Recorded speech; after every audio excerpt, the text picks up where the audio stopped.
नमस्कार दोस्तों। सबसे पहले हम आपको कंग्रेचुलेट करना चाहेंगे कि आप संस्कृत सीखने के लिए इंटरेस्टेड हैं। दोस्तों, इस वीडियो में हम बिहार बोर्ड NCERT कक्षा 10 संस्कृत पीयूषम के प्रथम अध्याय मंगलम पाठ को काफी विस्तार से समझेंगे।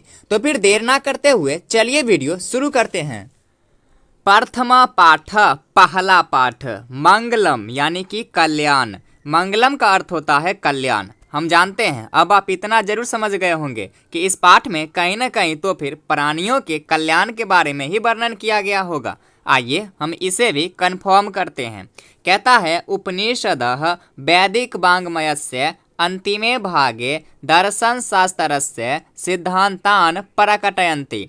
दोस्तों, आपको एक एक शब्द समझ में आएगी, बस आपको हमारे इस कलम पे ध्यान देनी है। जहाँ ये कलम चलती है इस शब्द को देखना है और एक एक शब्द को ध्यान से सुनना है। साथ ही हम आपसे ये वादा भी करते हैं कि यदि आप हमारा एक पार्ट से लेकर 5 पार्ट तक ध्यान से समझ लेते हैं तो फिर छठा पार्ट से 50% अर्थ आप खुद से ही निकालने लगोगे। और यदि छठा पार्ट से 10वां पार्ट यानी कि पूरे 10 पार्ट आप ध्यान से समझ लेते हो तो फिर 11वां पार्ट से 80% अर्थ आप खुद से ही निकालने लगोगे। और यदि पूरे 14 के 14 पाठ आप ध्यान से समझ लेते हो तो फिर 90% अर्थ आप खुद से ही निकालने लगोगे। तो फिर इस अनमोल ऑफर को ना गवाते हुए चलिए वीडियो शुरू करते हैं।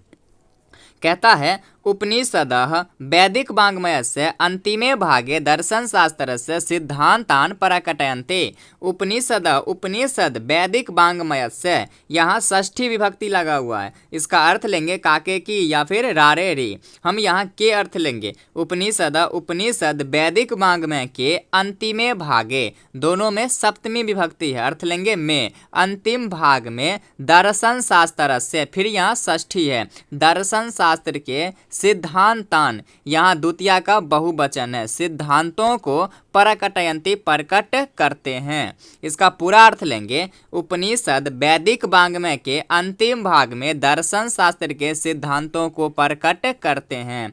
उपनिषद किसको प्रकट करते हैं? तो दर्शन शास्त्र के सिद्धांतों को। कहाँ प्रकट करते हैं? तो वैदिक वाङ्मय के अंतिम भाग में। चलिए अब आगे बढ़ेंगे।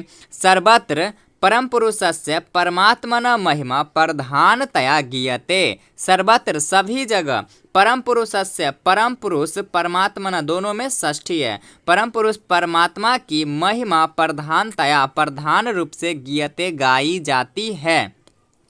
पूरा अर्थ लेंगे। सर्वत्र सभी जगह परम पुरुष परमात्मा की महिमा प्रधान रूप से गाई जाती है। तेन परमात्मना जगत व्याप्तम अनुशासितम चास्ति। तेन उन परमात्मना, परमात्मा के द्वारा ही जगत संसार व्याप्त और अनुशासित है। उन परमात्मा के द्वारा ही यह संसार व्याप्त और अनुशासित है। सह एव सर्वेषां तपसां परम लक्ष्यम, वे ही सभी तपस्याओं का परम लक्ष्य है। कौन? तो परम पुरुष परमात्मा। परम पुरुष परमात्मा ही सभी तपस्याओं का परम लक्ष्य है। जैसे आप लोग अभी पढ़ाई कर रहे हैं, कोई ना कोई लक्ष्य है। किसी का IAS बनना, IPS बनना, डॉक्टर बनना, इंजीनियर बनना, सबका अपना अलग अलग लक्ष्य है। लेकिन जो ऋषि मुनि है, तपस्वी लोग हैं, उन सबका एक ही लक्ष्य है कि परम पुरुष परमात्मा से मिलना। वही कहता है स एव सर्वेषां तपसां परम लक्ष्यम, कि वे ही सभी तपस्याओं का परम लक्ष्य है। अस्मिन पाठे, यहाँ दोनों में सप्तमी विभक्ति है। इस पाठ में परमात्म परा, परमात्मा को पाने हेतु उपनिषदाम, उपनिषद के पद्यात्मका श्लोक के रूप में पंचमंत्रा, 5 मंत्र संकलिता संति लिए गए हैं। पूरा अर्थ लेंगे। इस पाठ में परमात्मा को पाने हेतु उपनिषद के 5 मंत्र श्लोक के रूप में संकलित किए गए हैं, लिए गए हैं। वे कौन कौन से मंत्र हैं? आइए इन्हें एक एक करके विस्तार से समझते हैं। सबसे पहले ये है पहला मंत्र। हाँ, कई बार एग्जाम में ये भी पूछते हैं कि मंगलम पाठ का पहला मंत्र किस उपनिषद से लिया गया है, तो याद रखेंगे ईशावास्य उपनिषद से। आइए इसे समझते हैं। कहता है हिरण्मयेन पात्रेण सत्यस्य अपि हितम मुखम तत्वम पुसन अपावेनु सत्य धर्माय दृष्टये। हिरण्मयेन पात्रेण यानी कि सोने जैसे पात्र से, सोने जैसे बर्तन से, सोने जैसे आवरण से, सत्यस्य, सत्य का, अपि हितम ढका हुआ है क्या? मुखम मुख, कि सोने जैसे पात्र से सत्य का मुख ढका हुआ है। तत्वम पुसन अपाविर्नु सत्य धर्माय दृष्ट है। यहाँ तत्वम है, इसे तोड़ेंगे तत्व जोड़ त्वम, उसको तुम पूसन हे ईश्वर हे सूर्य उसको तुम अपाविर्नु हटा दो। क्यों हटा दो? सत्य धर्माय दृष्ट है, सत्य धर्म को देखने के लिए। पूरा अर्थ लेंगे कि सोने जैसे पात्र से सत्य का मुख ढका हुआ है, हे ईश्वर हे सूर्य उसको तुम हटा दो सत्य धर्म को देखने के लिए। आगे बढ़ेंगे, दूसरा श्लोक, ये है दूसरा श्लोक। हाँ, और दूसरा श्लोक कहाँ से लिया गया है तो याद रखेंगे कठोपनिषद से। पहला श्लोक ईशावास्य उपनिषद से और दूसरा कठोपनिषद से। ये कहता है अनोहन्यान महतो मह्यान आत्मास्य जंतुर नीतो गुहायाम तम कर्तु पश्यते बीत शोको धातु प्रसादात महिमान आत्मनः। आत्मा के बारे में कहा गया है कि अनोन्यान महतो मह्यान, की आत्मा अणु से अणु है, सूक्ष्म से सूक्ष्म है, महान से महान है, जिसे कोई अपने बस में नहीं कर सकता। आत्मा से जंतुर निहितो गुहायाम, जिसका स्थान जीवों के प्राणियों के हृदय रूपी गुफा में है। आत्मा कहाँ रहता है तो प्राणियों के हृदय रूपी गुफा में। आत्मा का आकार क्या है तो अणु से अणु और महान से महान आत्मा है, जिसका स्थान जीवों के प्राणियों के हृदय रूपी गुफा में है। आगे कहता है तम कर्तु पश्यते बीत शोको धातु प्रसादन महिमान आत्मना, कि उस श्रेष्ठ आत्मा को पश्यति देखता है बीत शोको शोक रहित होकर। कौन?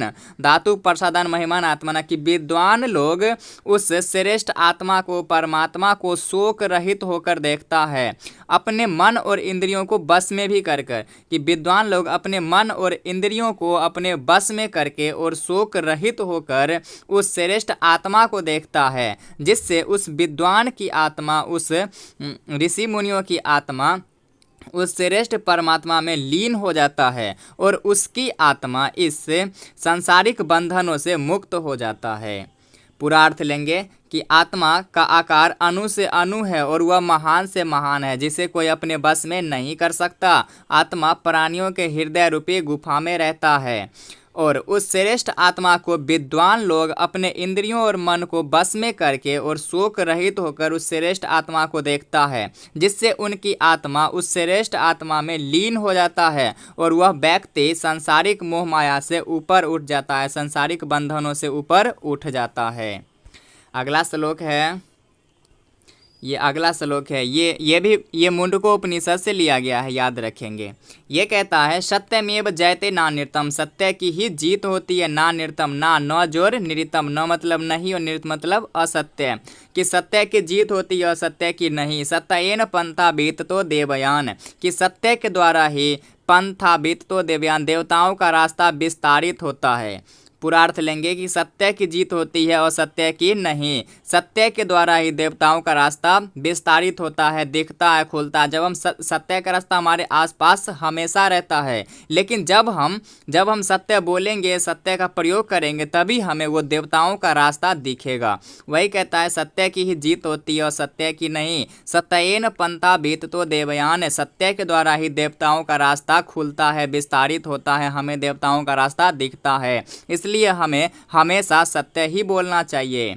आगे कहता है ये न कर्मण्य ऋषियो हैप्त कामा यत्र तत्र सत्य से परम निधानम, कि जिनको पाने के लिए, उन श्रेष्ठ परमात्मा को पाने के लिए ऋषियों लोग मोक्षार्थियों लोग वहाँ जाना चाहते हैं जहाँ यत्र तत्र सत्य से परम निधानम, जहाँ सत्य का परम निधान है, सबसे बड़ा भंडार है, अर्थात देवलोक जाना चाहते हैं। कौन? ऋषियों लोग, मोक्षार्थी लोग उन श्रेष्ठ परमात्मा से मिलने के लिए देवलोक जाना चाहते हैं, क्योंकि वहाँ सत्य का सबसे बड़ा निधान है। आगे कहता है, आगे ये चौथा श्लोक है, ये भी मुंडकोपनिषद से ही लिया गया है। ये कहता है यथा नद्या सेंदमाना समुद्रे अस्तम गच्छन्ति नाम रूपे विहाय तथा विद्वान नाम रूपाद विमुक्त प्रातपरम पुरुषम उपैते दिव्यम। यथा जैसे नद्याः नदियाँ स्यंदमाना प्रवाहित होती हुई बहते हुई समुद्र में अस्तम गच्छन्ति नाम रूपे विहाय, समुद्र में विलीन हो जाती है, मिल जाती है, नाम रूपे विहाय, नाम रूप को छोड़कर। कि यहाँ से गंगा निकलती है, यमुना निकलती है, ब्रह्मपुत्र निकलती है, लेकिन सारी नदियाँ जाके कहाँ मिल जाती है? समुद्र में, अपने अपने नाम को छोड़ करके। वही कहता है कि जैसे नदियाँ बहते हुई प्रवाहित होते हुए समुद्र में मिल जाती है, विलीन हो जाती है अपने नाम रूप को छोड़कर, तथा विद्वान नाम रूपाद विमुक्त प्रातपरम पुरुषम उपैते दिव्यम, वैसे ही नदियाँ की तरह ही विद्वान लोग, विद्वान पुरुष नाम रूपाद विमुक्त, नाम रूप को छोड़कर प्रातपरम पुरुषम उपैते दिव्यम, दिव्य पुरुष को प्राप्त हो जाते हैं। उस श्रेष्ठ पुरुष को, उन श्रेष्ठ महान आत्मा को प्राप्त कर लेते हैं। कौन? महान लोग, विद्वान लोग। आगे अगला लेंगे। अगला ये है 5वां उपनिषद, ये श्वेताश्वर उपनिषद से लिया गया है, याद रखेंगे। ये कहता है वेदाहमेतम पुरुषम महांतम आदित्य वर्ण तमस प्रस्तात् तमे विदित्वाति मृत्यु मेति नान्य पांता वेदते अन्याय। वेदाहमेतम, इसको तोड़ेंगे, वेद अहम एतम, जानू मैं, एतम पुरुषम महांतम, इन महान पुरुष को। किन महान पुरुष को? आगे बताया गया है कि जानू मैं उन महान पुरुष को जो आदित्य वर्ण तमस प्रस्तात्, जो आदित्य वर्ण है यानी कि प्रकाशवान है, और तमस प्रस्तात् अंधेरों को दूर करता है। कौन है? कमेंट बॉक्स में नाम जरूर बताओ।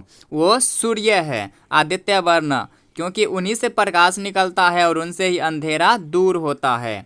पूरा अर्थ लेंगे कि जानू मैं उस श्रेष्ठ पुरुष को जानू जो आदित्य वर्ण है, प्रकाशवान है और अंधेरों को दूर करता है। तमेव विदित बातें मृत्यु में ते, उनको जान कर ही मोक्ष की प्राप्ति मिल सकती है, संसारिक बंधनों से छुटकारा मिल सकती है। नान्य पंथा वेदते अयनाय, इससे अलग कोई दूसरा रास्ता नहीं है।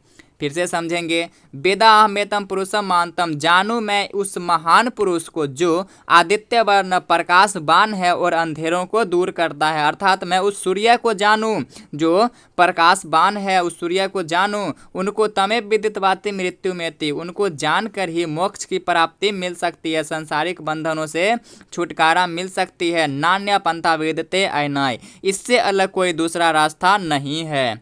तो ये था हमारा आज का पहला पाठ। इसके सभी प्रश्न आंसर इसी चैनल पर अपलोड कर दिया गया है, प्लीज आप उसे एक बार जरूर देखिए। दोस्तों आशा करता हूँ कि ये वीडियो आपके लिए काफी यूजफुल रहा होगा। यदि आप ऐसे ही और वीडियो देखना चाहते हैं तो प्लीज आप हमारे चैनल संस्कृत ज्ञान स्मार्ट क्लास को सब्सक्राइब जरूर करें। धन्यवाद।